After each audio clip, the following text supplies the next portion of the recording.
Hola, ¿qué tal? ¿Cómo están? Qué gusto saludarlos una vez más en este canal. Bienvenidos. Yo soy Alex Ramírez Arballo y quiero traer hasta aquí, hasta esta mesa que tengo delante de mí, un tema que es un recurrente y a estas alturas de mi vida puedo decir que es el tema de los temas para mí, para mi existencia. Es el tema en el que me he formado intelectualmente, que me ha ayudado a comprender el mundo que me rodea, incluyendo mi propia existencia. Quiero hablar de la hermenéutica. En el pasado he abordado el tema de la hermenéutica eh, de, de una manera muy técnica, vamos a llamarlo de ese modo. Y lo he hecho muy pocas veces, la verdad. Pero quiero volver sobre el tema, que es mi tema. Porque estoy llegando a un punto en mi vida en el que comienzo a darme cuenta que la hermenéutica como disciplina filosófica abandona los límites, su marco discursivo de la página y se convierte en algo más. Hace ya años que tengo esta intuición, hace ya años que he sentido que la hermenéutica es sobre todo una hermenéutica carnal, ¿no? Una hermenéutica encarnada, una hermenéutica que adquiere sentido en la concreción existencial específica, histórica, material de una persona determinada, en este caso de mí mismo. Esto es fabuloso. Esto es fabuloso porque me permite encontrar un sendero de vida, un camino de vida. No soy solamente el sujeto lector del mundo que lo rodea, sino que además soy el sujeto lector de sí mismo en el mundo. Y la lectura que yo hago del mundo, que me incluye a mí mismo, es una lectura asistemática, intuitiva, impulsiva, recurrente, constante. Yo, delante del mundo, tengo un problema, una gran pregunta. Si no les gusta la palabra problema, digamos pregunta. Tengo una gran pregunta. ¿De qué va esto? ¿Cuál es el sentido de todo esto? En este momento, aquí y ahora, yo tengo un problema. Tengo una pregunta. Yo le llamo problema, porque me parece que la palabra problema no tiene un sentido negativo. Hay gente que me lo ha afeado, hay gente que me ha dicho, no digas así, di cuestión, problema. ¿Qué otra palabra me han dicho? Reto, ¿no? O sí, como si la vida fuera una especie de acertijo, ¿no? Bueno, yo le llamo problema. Tengo un problema en este momento, aquí y ahora. ¿Cuál es el sentido de esto que yo estoy haciendo? Entonces yo me convierto a mí mismo en un signo que comunica. Y es un signo muy particular, porque no es un signo creado, sino que es creado y creador al mismo tiempo.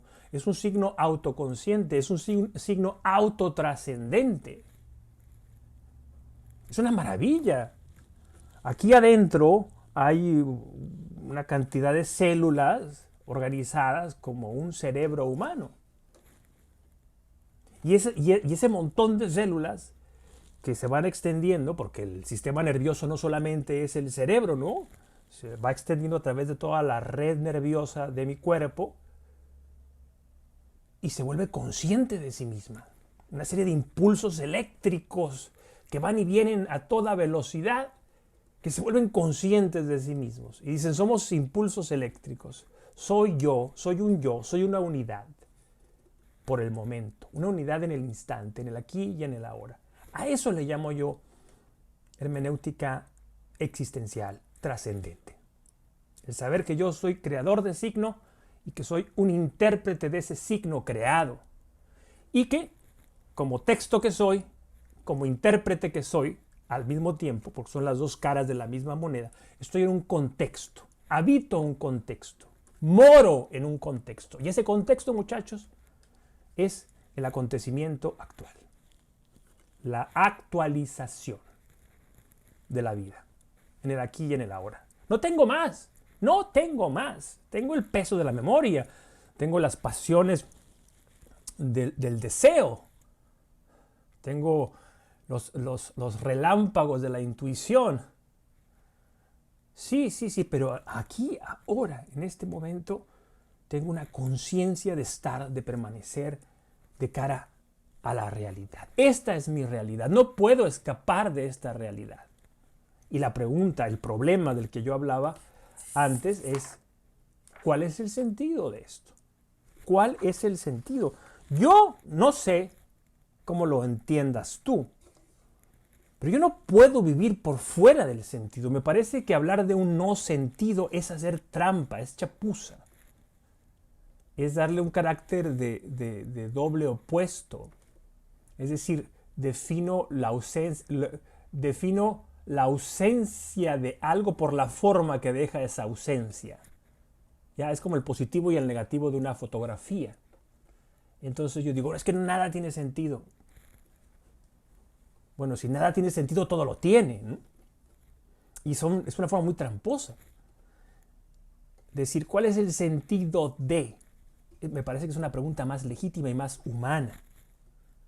Más hecha a la condición de la persona, que soy yo, que soy pasajero y al mismo tiempo trascendente. Y que no tengo más que los recursos, los rudimentos de mi existencia aquí y ahora. ¿Cuál es el sentido? Cuando hablo de sentido,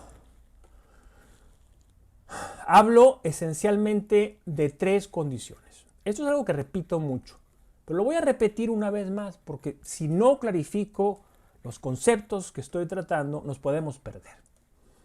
Hasta ahorita he hablado de la persona consciente como creador de texto, de signos y como intérprete de esos signos, ¿no? Es un signo que es consciente, es un signo intérprete, esa es la ambivalencia de la persona. He hablado también de la condición de la actualización constante, del instante permanente, el estado presente perpetuo al que estamos condenados todos los seres humanos, que no excluye la visitación del pasado a través de la memoria o la visitación del futuro a través del deseo. Esa es la condición humana, los tres tiempos, la cárcel de la existencia. Creo, como me lo enseñaron los filósofos existenciales, en la libertad absoluta de la persona para definirse, para construirse una esencia, ¿no? Diría Sartre. Bueno, pero yo hablaba de sentido, que sería, digamos, el siguiente concepto que quiero aclarar aquí. Sentido. ¿Qué es el sentido? Si yo pregunto a todas las personas que me están viendo ahora, ¿qué es el sentido? ¿Qué me dirías? El saber común, la doxa, ¿qué dice sobre el sentido? Dice, sentido significa algo lógico. Me parece que esa es la acepción más común. Y es verdad, esa es una de las acepciones que yo persigo como hermeneuta de la palabra sentido, del concepto de sentido. Sentido significa racionalidad, un orden de razón. Si yo empiezo a hablar, no sé, se me pasan por ahí las copas y empiezo a hablar estupideces, tonterías, alguien me podría decir, hey Alejandro, cállate la boca, estás hablando un puro sinsentido, ¿no? O lo que estás diciendo no tiene sentido. Es decir, algo que tiene sentido es algo que tiene un orden racional específico. Nuestra disciplina, la hermenéutica, tiene claramente un linaje, un orden, una genealogía y un orden de ideas, una visión de mundo bastante bien elaborada, ¿no? Entonces, sentido es racionalidad. Pero sentido es más que racionalidad. Si yo hablo, por ejemplo, de experiencia, si, por ejemplo, tiembla, hay un temblor de tierra pequeño, no un gran terremoto, y de pronto la gente pregunta, ¿sentiste el terremoto? ¿El movimiento telúrico? ¿Sentiste que la tierra tembló? Si vas con el médico y le dices que te sientes mal, bueno, ¿qué siente usted? Eso te va a preguntar el médico. ¿Qué siente usted? Eso es otra acepción de sentido. Sentir es no solamente un orden racional, sino una experiencia. Sentir es experimentar. Ve tomando nota y ve ligando como todo buen hermeneuta lo hace. La racionalidad, la experiencia y hay una tercera acepción de sentido que tiene que ver con la direccionalidad.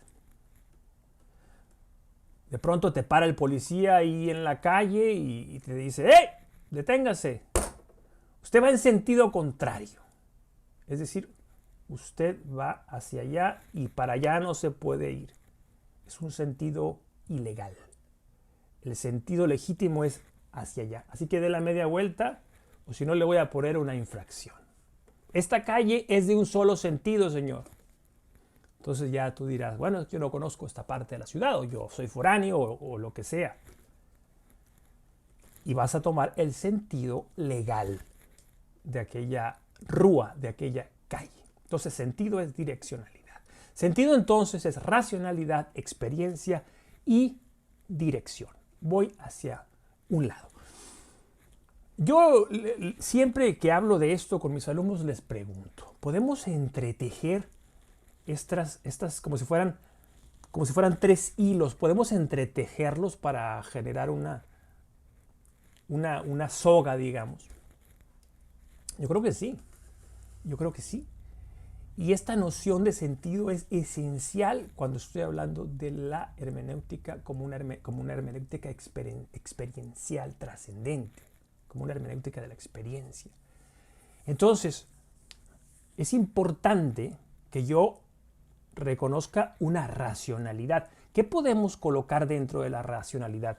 Claramente, ya lo he mencionado, el linaje, la genealogía, los conceptos, las ideas, estoy hablando de hermenéutica secular, ¿no? De la hermenéutica filosófica, no hablo de la hermenéutica bíblica, porque luego hay personas que vienen y me dejan mensajes y me dicen: usted no tiene ni idea de la Sagrada Escritura, y yo les respondo siempre lo mismo: tiene usted toda la razón del mundo, pero yo no estoy hablando aquí de hermenéutica, de exégesis bíblica. Yo estoy hablando de la hermenéutica como una filosofía.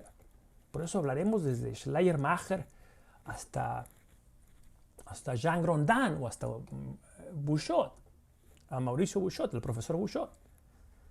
Ahí tenemos un arco, ¿no?, que va desde los pensadores que separaron la hermenéutica de la exégesis bíblica y empezaron a tratar de sistematizar el proceso interpretativo. Eso ya nos genera una racionalidad de carácter histórico-conceptual. Entonces, si tú quieres ser un hermeneuta, tienes que conocer, en la medida de tus capacidades intelectuales, en la medida en que tú tengas acceso a los textos, en la medida de la disposición de tiempo que tengas, pues tienes que conocer la tradición a la que perteneces o a la que tú deseas pertenecer. Y que es una tradición de puertas abiertas. No estamos hablando de un conocimiento esotérico. Estamos hablando de un conocimiento exotérico. La casa de la hermenéutica es una casa de puertas abiertas. Entra el que quiere entrar. Se sienta y estudia. Y aprende y discute. Si no le gusta, se va. Se va y regresa después. Puede entrar y salir cuando quiera. Esa casa de la hermenéutica es la racionalidad. Y no podemos hablar de una hermenéutica existencial trascendente sin ser deudores de esa racionalidad, de esa casa. Porque entonces somos otra cosa, seremos otra cosa, pero no seremos hermeneutas. Porque entonces lo que estaremos diciendo sería algo que no tiene sentido. Para que tenga sentido, pues tiene que pertenecer a una estirpe, a un linaje. Esto es tan simple, tan sencillo, como vamos a suponer que yo entro a un lugar donde hay gente que solamente habla inglés. Y entonces yo, supongamos que yo no hablo inglés y yo hablo el español, entonces yo les hablo a ellos en español, ellos me contestan en inglés y pues no nos entendemos. Y yo quiero, por mis pistolas, que esa gente me hable en español. Es decir, que entre a un orden lingüístico, a una racionalidad lingüística. Por mis pistolas. Pues eso no va a pasar. Claro, si la gente, hay por ahí alguno que entiende algo de español, pues me intentará decir algo. Qué sé yo, si son buenas personas, gente educada. Se tratará de generar un puente, ¿no? Pero yo no puedo violentar eso, salvo que sea un estúpido, un torpe, un tonto, ¿no? Un necio.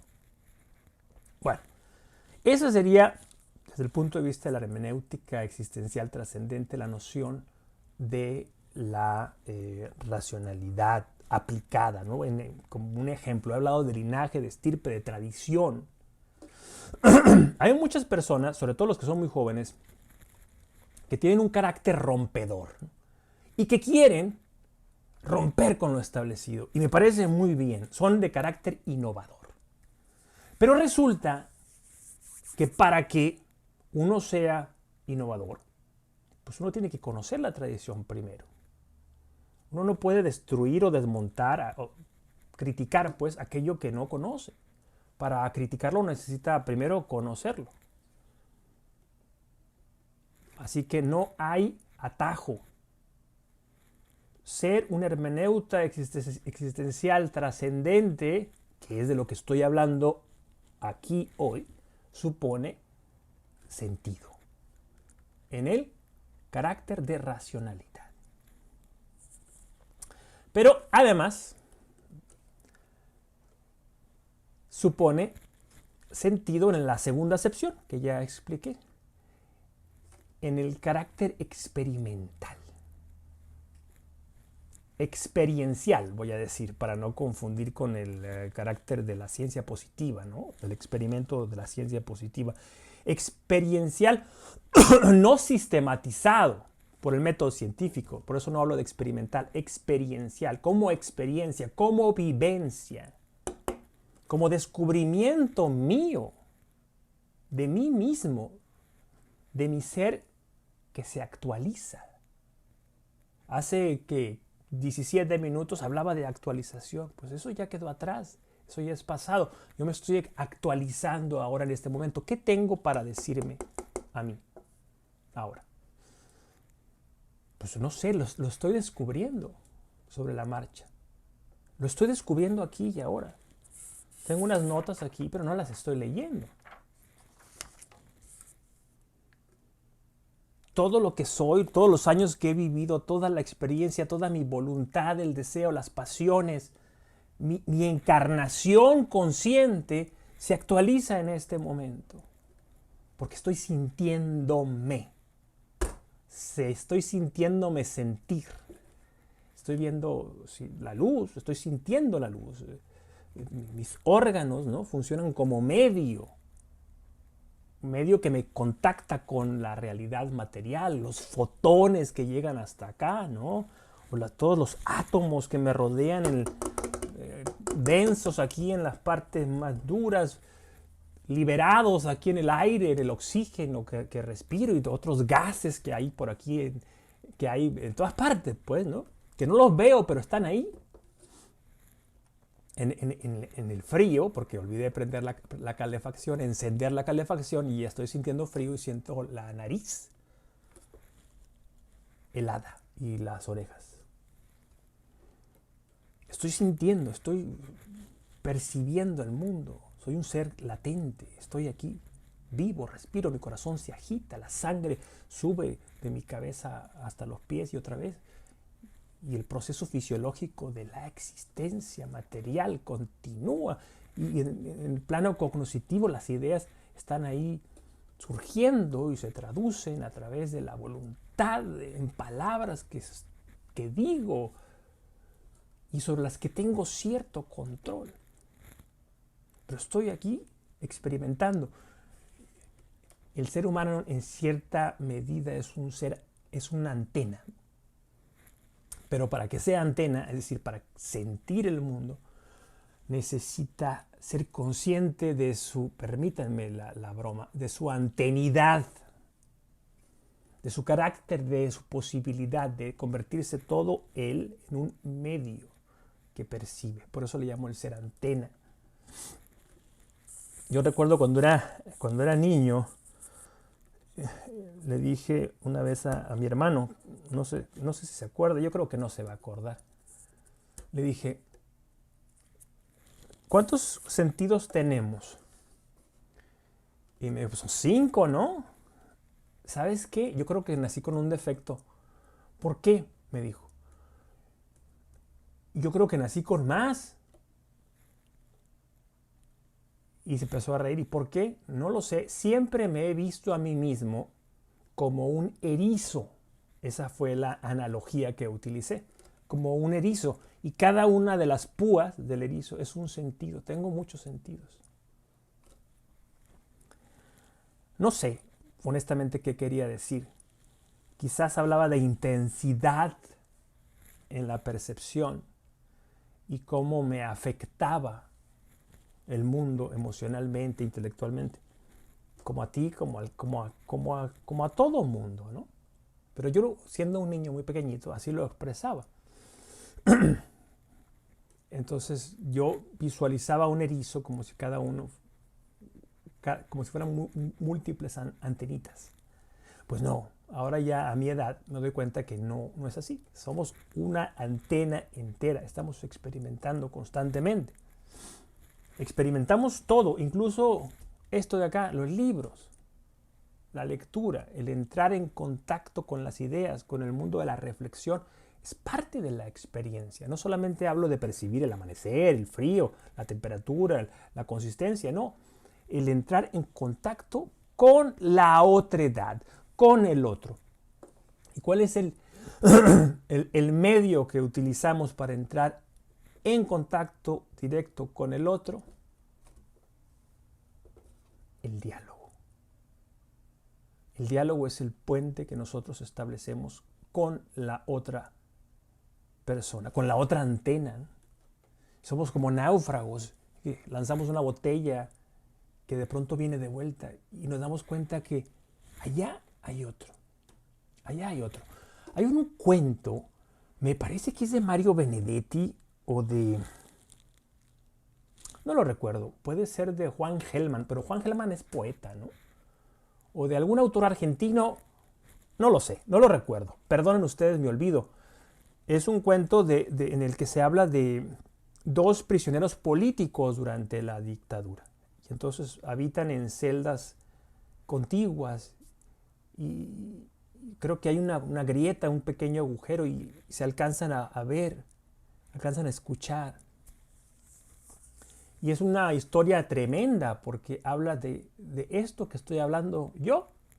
Pero la historia evidentemente tiene una connotación trágica.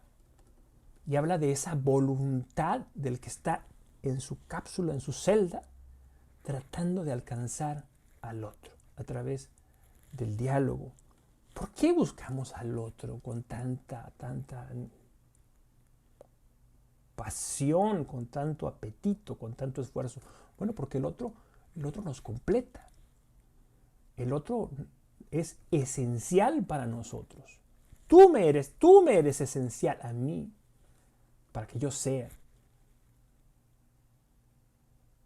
para que yo exista con sentido. Y aquí voy entrando ya a la tercera acepción. La racionalidad que me permite tener un parámetro de interpretación de la realidad y de mí mismo en la realidad, la racionalidad me lleva a la exploración del mundo a través de mi experiencia sensible de ese mundo. Y en la experiencia sensible de ese mundo me doy cuenta que lo más rico que yo puedo asir, lo más rico que yo puedo encontrar en el mundo es ese ojo que me ve a través de la grieta del otro que está en la celda y que está moviéndose hacia mí. Y yo me muevo hacia él, hacia el encuentro, hacia el diálogo.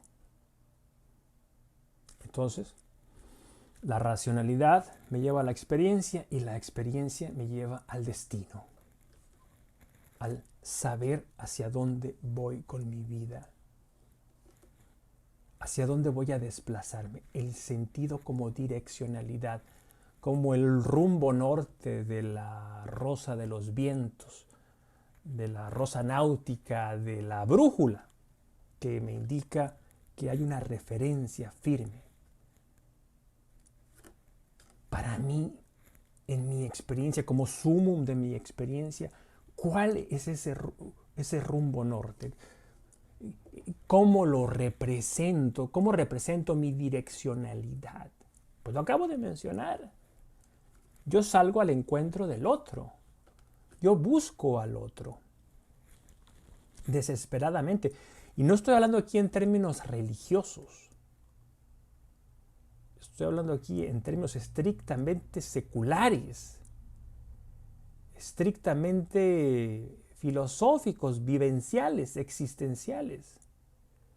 Porque el otro me es esencial, pero no de una manera metafísica, no de una manera abstracta, no de una manera teórica.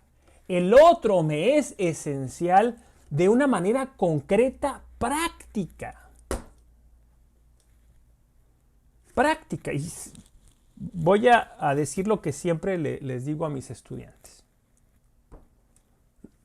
Para que tú estés aquí sentado en este salón y para que yo esté aquí delante de ti, se necesita el concurso, es decir, la participación de un montón de personas. Y se quedan así como que no entienden, ¿no? ¿Cómo viene la cuestión? Y les digo, bueno, sí, necesitas gente que haga la ropa que tienes, gente que pague tu educación, gente que arregle el lugar donde vives, gente que pase y recoja la basura, gente que haga comida para que tú comas. Me necesitas a mí para que yo esté aquí fungiendo con un rol, con un papel determinado de mentor, de profesor, de tutor.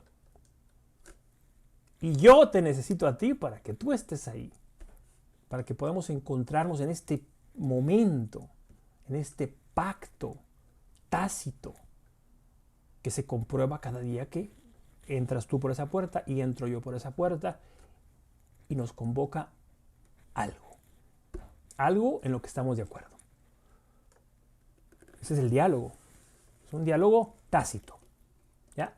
Concreto porque tú estás pagando dinero, yo recibo un salario. Concreto porque yo tengo que desarrollar una serie de funciones aquí, que soy evaluado por ello. Estoy brindando un servicio. Por eso me encanta el comercio. Por eso me encanta la reflexión del comercio libre. Porque supone precisamente esta otredad como una otredad necesaria, práctica, concreta, mensurable. Dicho todo esto, esto no quiere decir que no haya otro tipo de necesidades humanas que no son mensurables, que no son prácticas, que son gratuitas, como la donación, la presencia, la solidaridad, el amor, la gratuidad. Todo eso está muy bien. Estoy de acuerdo con ello, pero no estoy hablando de eso. Quiero enfatizar lo más evidente, lo más obvio, porque creo yo que así es más fácil comprender de lo que estoy hablando yo aquí cuando hablo de sentido como destino. Y mi destino es el aliarme con los otros a través de pactos tácitos que se cumplen día a día y que permiten la construcción de una comunidad cada vez más sólida, que crece, que se adapta, que resuelve problemas, como en el año 2020 que tuvimos ese gran problema planetario que fue la epidemia, la pandemia de COVID, y cómo gracias a través de la colaboración y la contribución de las personas, es decir, del encontrarnos con el otro a través de un sentido práctico de destino común, pues fue posible superar ese reto, ¿no? Ese problema, digo yo, pero repito, hay gente que me critica esa palabra, ¿no? Ese reto, esa pregunta, esa interrogante que la existencia nos plantea a todos, ¿verdad? La enfermedad, el dolor, la decrepitud, la soledad, el abandono, esos son temas que a mí me interesan y que puedo abordar desde la perspectiva del hermeneuta. Entonces, resumiendo, para no prolongar demasiado este asunto, yo he venido aquí a hablar de la hermenéutica no solamente como una disciplina de interpretación de textos, sino como una disciplina que trasciende esta limitación y se convierte en una especie de voluntad interpretativa totalizadora que sobre todo entraña la comprensión del ser sígnico que soy yo. Dije sígnico, no cínico. Del ser sígnico, del creador de sentido que soy yo, de significación que soy yo, dentro de una realidad que me contiene, con la que interactúo, ¿ya? En un aquí y ahora llamado actualidad.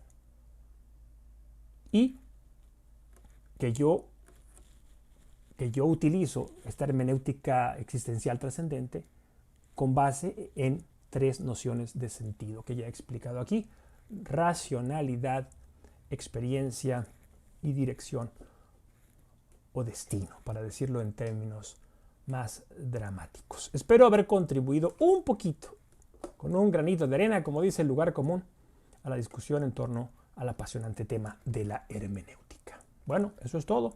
Dime desde dónde me escuchas, quién eres, cómo te llamas. Llega a mí, que yo estoy construyendo un puente para llegar hasta ti. Nos vemos en la próxima ocasión. Hasta pronto.